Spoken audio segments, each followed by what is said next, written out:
Monsieur d'Orsay copied the document to which I am referring from the order book of the 2nd Company of the 3rd Battalion of the 2nd Brigade of Light French Infantry. This book of orders, found at Cairo after the departure of the French army, was given to the Reverend Mr. Moore, who lent it to the Duke of Wellington by the son of General Moncrief, at the headquarters at Cairo, 1st Nivose, year 7. Every day at noon on the squares opposite the hospitals will be played by the regimental bands various national airs, which inspire the sick with gaiety and recall to their memory the most beautiful morning of their past campaigns.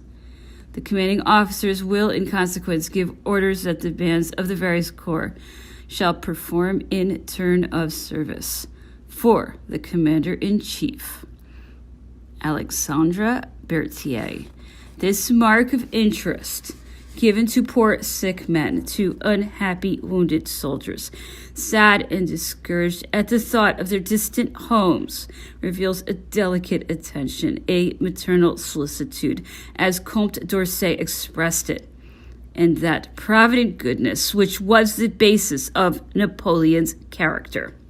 The partiality which the first consul retained for his memorable Egyptian campaign was shown even in the taste which he had retained for the produce of that country. For a long time, his favorite dishes were pilau and dates. He had in his private gardens, both at La Malmaison and at Saint-Cloud, gazelles which he had brought back from Egypt, and which he loved to feed with his own hands. Sometimes he would offer them his snuff box. They were very fond of tobacco and would empty the snuff box in a minute without appearing any the worse for it. There were also for some time in the little park at Saint-Cloud some mouflons which had been sent from Corsica. Their natural wildness was, however, such that it was impossible to keep them. Monsieur de Bourrienne, whom, as a matter of fact, I had succeeded, though not titularly so, had been Napoleon's schoolmate at the military school. They had commenced their military careers together, and Bourrienne had followed Napoleon to Italy and to Egypt. These associations, these habits, and the perfect tact of his conduct toward the first consul had created him a position of confidence and intimacy which seemed destined to last forever. The first consul had appointed Bourrienne Counselor of State on special duty, and had accorded to him rights and prerogatives which rendered him an important person of the state. He corresponded directly with the ministers on certain details of their service. Napoleon treated Bourrienne with familiarity and often went out with him into the park of Saint-Cloud, either on foot or in a buggy.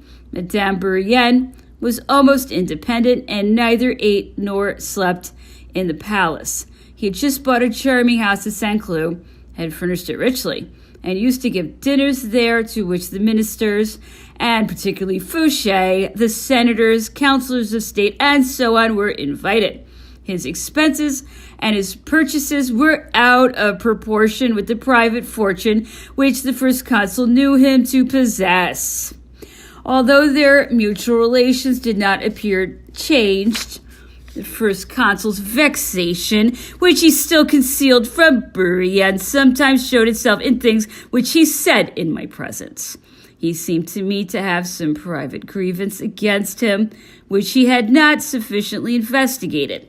The unfortunate affair of the brothers Coulon put a stop to this hesitation, and was the drop which made the vase overflow. One Wednesday, being the day of the cabinet council, I was busy in the first consul's study when I saw him enter hurriedly. He asked me if Bourrienne was in his office, and on my affirmative answer, he called him to the threshold of the door. Bourrienne came, somewhat troubled by the consul's excited appearance. The consul said to him in a severe tone of voice, "Give any papers and keys which you have of mine to Méneval and withdraw, and never let me see you again." After these few words, he went back to the council, slamming the door violently behind him. Monsieur de Bourrienne, at first dumbfounded by this violent tirade, gave way to extreme despair. I did all I could to calm him. I tried to comfort him with hopes which I knew to be fallacious, for what hope could there be after a decision so laconically and so severely formulated? During the first 2 or 3 days which followed this painful scene, we exchanged some letters, but after that all relations between us ceased on the express command of the first consul. This is what had caused this explosion. About the same time, I was called to Napoleon's cabinet. Bourrienne, thanks to his standing with the military Ministry of War, had obtained a contract for the supply of military equipment and harness. As his name could not figure in this transaction, it was with the brothers Coulon that the contract was made. Bourrienne supplied the funds necessary to the enterprise. A banking firm advanced a sum of 800,000 francs on a mortgage furnished by the Coulons, but exacted that Monsieur de Bourrienne should be surety for the loan. The brothers Coulon, having failed shortly after, the bank proceeded against Bourrienne as bondsman. Bourrienne denied all responsibility for the Coulons' debts, but as the guarantee consisted of private deeds, defeasances, memoranda, and other papers, all in Bourrienne's writing, a lawsuit ensued, which he lost before the lower court, won before the Court of Appeal, and definitely lost when his adversaries carried it up to the Court of Cassation. This speculation, in which Bourrienne had participated as described, strongly disgusted Napoleon, who had an invincible repulsion for what is called doing business. The object of the lawsuit and the scandal which resulted therefrom revolted him. He never pardoned his old schoolfellow and secretary. He spoke to me of him for a long time, and often in real pain, which used always to end in bitter complaint against him. It would be distasteful for me to enumerate the various grievances which Napoleon had against Bourrienne, and to repeat the reproaches which he used to make against the man whom I had replaced. The revelations which invariably pour in torrents on a sinking man, revelations many of which were of a very serious nature, increased the displeasure of the first consul. He gave orders to General Duroc to ask Bourrienne for the keys of the apartment which he had placed at his disposal in the Tuileries, and which he had kept, hoping by a moment's conversation to win back the friendship which he had lost. The first consul refused to see him. He sent him word to return to the National Garde Meuble the furniture of his apartment as well as that of his house at Rueil before purchasing the house at Saint-Cloud, which he occupied at the moment of his disgrace. Bourrienne had acquired another house at Rueil, where he had established himself with his family. He objected that he had thought himself authorized to consider this furniture as a gift, and to keep it as his property. General Duroc took back this answer to the first consul, who replied that his command must be obeyed without any delay, adding irritably that he gave money and not chairs. However, in remembrance of their old friendship and of services rendered, Napoleon gave Bourrienne the mission to assist each day at the court of Assizes during the trial of the individuals implicated in the Georges and Moreau plot, and to send him a report of each sitting. After the first consul had finished reading these reports, which were handed to him by me, they were deposited at the archives. If they still be there, they might be compared with the accounts of the sittings of the tribunal and of the circumstances of the trial given in the memoirs published under Monsieur de Bourrienne's name.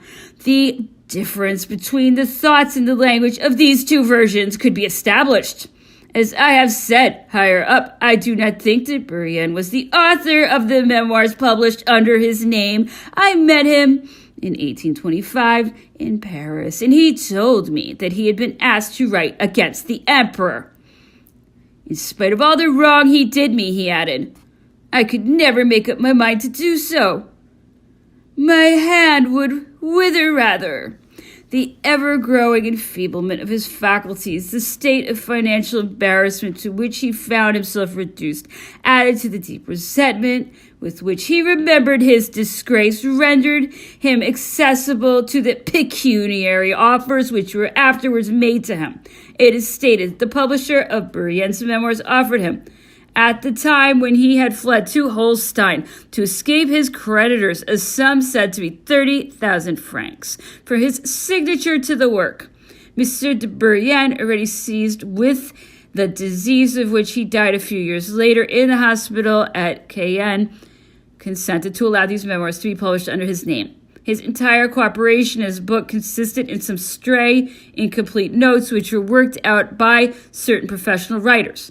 These writers, whose names are mentioned, had to make up for the insufficiency of these notes by their own researches and with the help of materials supplied by the publisher. If Monsieur de Bourrienne had written these memoirs himself, he would not have stated that when he was minister the emperor to Hamburg, he assisted the agents of the Comte de Lille in drawing up a proclamation in favor of this prince, nor that in 1814 he received the thanks of Louis XVIII.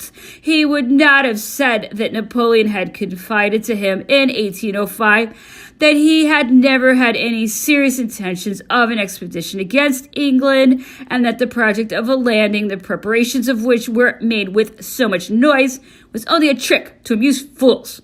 Monsieur de Bourrienne would have spoken neither of his private conversations with Napoleon nor of the alleged confidences which had been made to him, seeing that Napoleon never saw him again after the 20th of October, 1802. When, in 1805, the emperor, forgetting his offenses, appointed him plenipotentiary minister to Hamburg, he granted him the usual audience, but did not add to this favor any return of his old friendship. He constantly refused, both before and afterwards, either to receive him or to correspond with him. I have had occasion to say elsewhere that during his mission to Hamburg, when special information outside the ministerial correspondence was needed by the emperor, it was I who was charged to ask it of Monsieur de Bourrienne, just as I was charged to get similar information from the worthy Monsieur Otto, French ambassador to Munich, the emperor wishing to neglect no means of being informed as to what was going on before and behind the great army.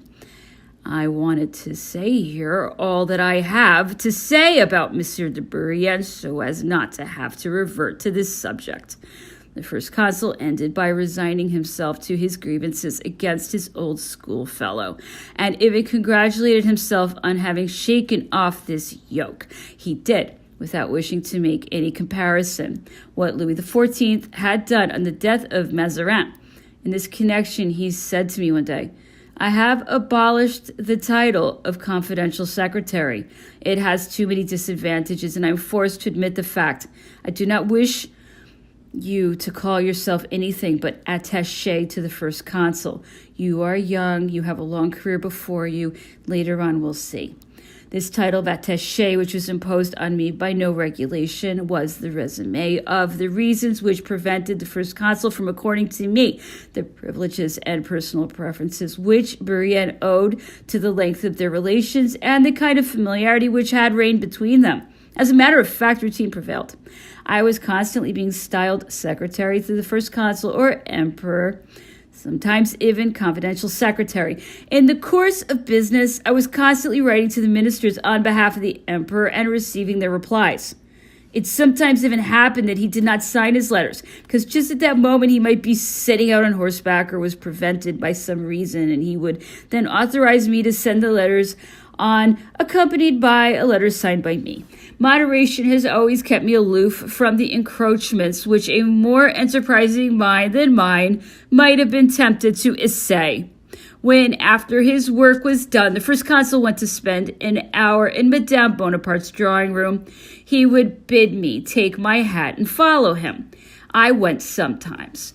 Often I preferred to employ my rare hours of leisure on my own behalf. Later on, it often happened that I had to remain in his study to expedite some urgent piece of business, and that I had only a few brief moments left to devote to my family and to my friends. I ended by contenting myself with the almost obscure position which I occupied in the confidence and familiarity of the consul and emperor without boasting about it or drawing attention to myself. This reserve, by the way, did not at all displease him. Not indeed that he was suspicious, for I never saw any traces of this in his character. He liked to chaff me about my reserve. He used to tell me, which was quite true, that I was totally unknown to several persons amongst his ladies and gentlemen in attendance. As a matter of fact, there were several chamberlains who had heard my name mentioned, but who did not know me by sight. In the notes written in his writing on Fleury de Chaboulon's Memoirs du règne de Napoleon, Memoirs of the Reign of Napoleon, in 1815, at St. Helena, the emperor says, Meneval and Fin lived in such a retired way that there were chamberlains who, after 4 years' service in the palace, had never seen them.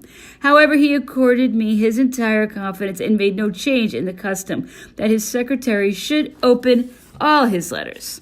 Before speaking of the labors with which the first consul was occupied at the time of my entry into his service, I should say a word about the men whom he had called to help him in the government of the state. His two colleagues were, as everybody knows, Cambyses and Lebrun.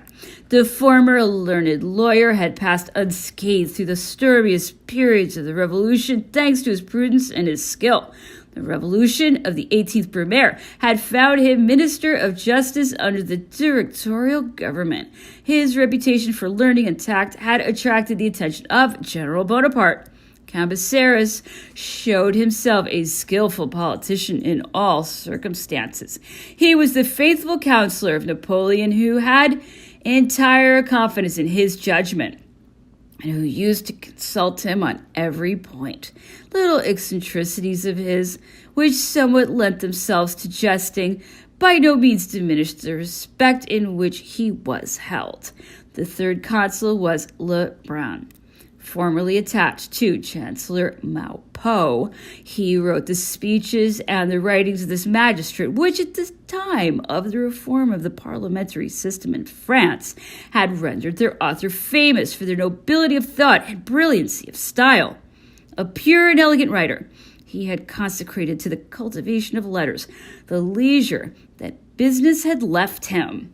Financial matters and social economy had equally been the subject of his studies.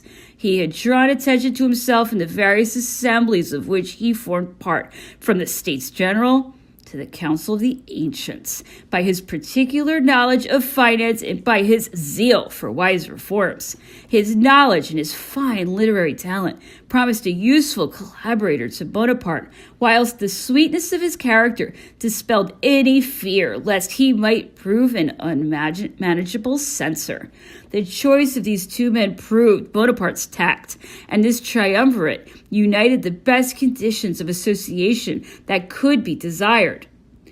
The ministry was composed of 8 members. I put at the head Talleyrand, who was Minister of Foreign Affairs. He is too well known to need speaking about at any length. His relations with General Bonaparte dated from the Treaty of Campo Formio. His perspicacity had made him see that sooner or later the general superiority would place him at the head of affairs, and, provident man that he was, he attached himself to his fortunes. Familiar with the course of business, he had brought to his work real talents, a spirit of intrigue, and a high capacity. He was at one and the same time a man of the court and a man of the revolution, and it was to this dualism that he owed the favor of Napoleon. Endowed with a shrewd and conciliating spirit, he had rendered himself agreeable to foreign diplomacy. These qualities rendered him fitter than anybody else to direct foreign affairs and designated him to the choice of first consul. The minister of police was Fouché. The colleagues of the first consul had rejected him, and justly so, because of his immorality and the sanguinary part which he had played during the revolutionary period. His knowledge of the plans and the secrets of all the parties to which he was initiated, a mind fruitful in resources, a false air of frankness and independence, the art with which he knew how to persuade that he was the indispensable man, had prevailed over this repugnance, and he was maintained in the post which he had already filled under the Directoire. In appearance, he reminded me of Marat, whom I had frequently seen in my early youth. Fouché was taller, very thin. His hair and eyebrows were pale. His eyes were bloodshot, and his complexion was livid.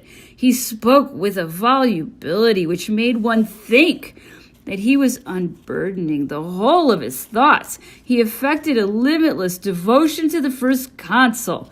It would sometimes happen that he would come to La Malmaison when Napoleon was away. He would then come to me and take me out with him into the park and speak to me at length on the vigilance with which he performed his duties, of the intimidation which he practiced on the malcontents of every class, of the zeal which devoured him, and the help which he would always be ready to give the first consul in whatever he might wish to undertake, invariably finishing with the words, "Be sure to tell the first consul all I have said."